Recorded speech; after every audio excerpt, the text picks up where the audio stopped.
nyieun es buah. Halo barudak. Heueuh ari bulan puasa mah pan geuninganan barudaknya. Hayangna teh pan geuninganan anu seger-seger teh jeung anu amis gitu. Apalagi kan cuacana geuninganannya walaupun usum hujan ge anger we geuninganan kana amis teh jeung kana seger-seger teh kitunya hayang wae. Tapi ieu teh dengan saukur aya 2 buahna ge geuninganan henteu kumplit nya barudak. Tapi teu naon yang penting mah seger we kitunya da hayang amis nu penting mah make gula we barudak.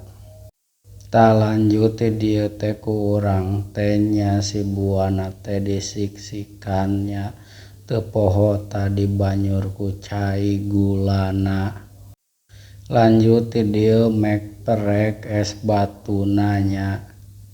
Tah ari barudak kitu sok hayang nu amis-amis wae atawa nu seger-seger wae teu nya ari waktu buka kitu sok hayang jeung es wae teu nya komen. Tah ieu geus jadi esna nya geus sakitu lah videona barudak bye.